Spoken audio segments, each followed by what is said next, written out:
Hi there, my name is Maya and welcome to U.S. History 5, the U.S. Expansion and the Civil War.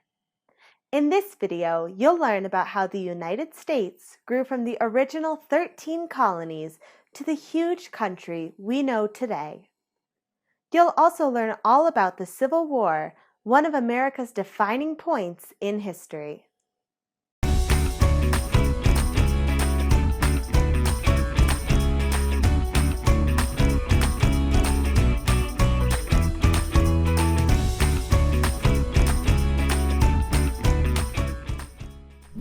After the Constitution was written, the USA started growing fast. Boats full of immigrants from Europe came all throughout the late 1700s and early 1800s. In order to fit so many new people, houses, and businesses, the country began expanding westward. In 1791, Vermont became a state, then Kentucky, Tennessee, and Ohio in the following years.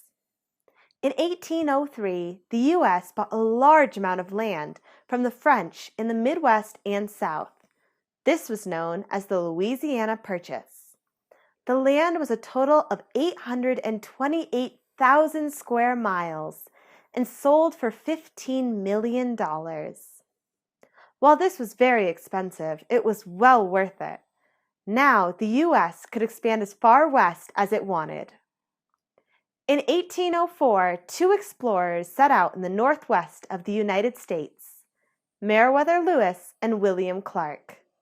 These two men followed the Missouri River, crossed the Rocky Mountains, and went all the way to the west coast. Along the way, they made amazing discoveries, including new animals like the grizzly bear and the prairie dog. Meanwhile, tensions began to build again between the Americans and the British. Because the British were fighting a war against the French, they began stopping all trade ships, including American ones. Frustrated, the U.S. decided to declare war in 1812. The U.S. Navy fought hard and won many battles throughout the war until 1814, when the two countries signed a peace treaty. As the years went on, the population of the country continued to grow even more. By 1820, it was almost 10 million people. More states were added around this time too, including Indiana, Mississippi, Illinois, Alabama, Missouri, Arkansas, Michigan, and a few years later, Florida. As the size of the country grew, so did the economy. The cotton industry became incredibly successful, as well as the coal industry. The railroad industry also began to grow when the first railroad was built in 1828. Throughout the 1820s, Americans also began to settle in Texas, though the state belonged to Mexico at the time. In 1835, the settlers decided they were sick of being ruled by the Mexicans and rebelled, making Texas into an independent state. They stayed independent until 1845, when the U.S. added them to the country. This addition made the Mexicans very angry, however, as they still believed that Texas was never fully independent from them. Their anger resulted in war between the U.S. and Mexico. This war lasted almost 3 years, taking place mostly at the Texan border, and ended with a peace treaty in 1848.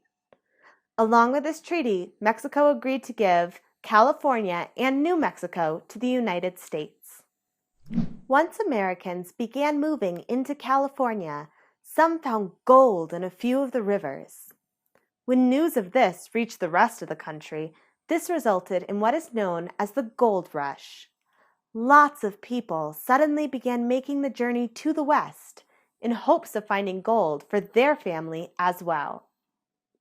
Many families made this journey on the Oregon Trail, a popular wagon path. You may have heard of this in the popular computer game and app called Oregon Trail, where you play as a settler of the time. As Americans began to expand into the West, they found that many areas were already homes to the Native Americans, resulting in many battles for territory. In the end, the Native Americans were forced onto reservations, special areas that would belong solely to them. Many of these reservations are still lived in by Native American tribes by choice. Throughout all of the expansion, one key issue began to cause tension: slavery.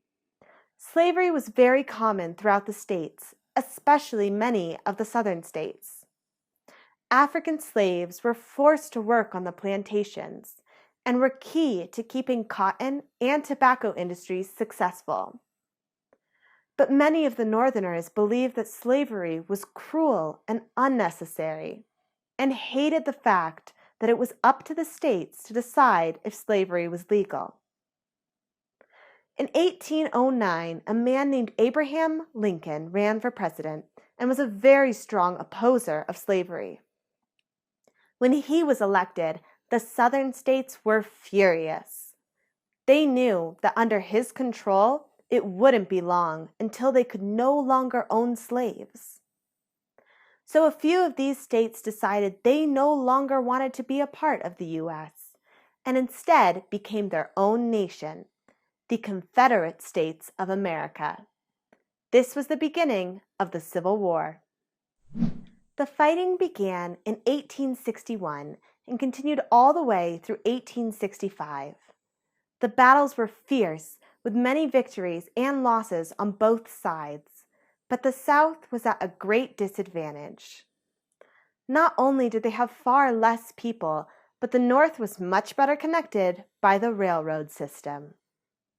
One of the key fights took place in Gettysburg, Pennsylvania, where the North pulled off an incredible victory led by General Grant. In 1865, the Southern General Robert E. Lee finally surrendered to Grant, and the war was over. Unfortunately, President Lincoln never got to see the end of the war. His opinions were unpopular with anyone who sympathized with the South, such as a man named John Wilkes Booth. Booth assassinated President Lincoln on April 15, 1865, while the president sat in Ford's Theater watching a play. While he never got to see his success, President Lincoln was a huge part of why slavery was eventually gotten rid of in the United States.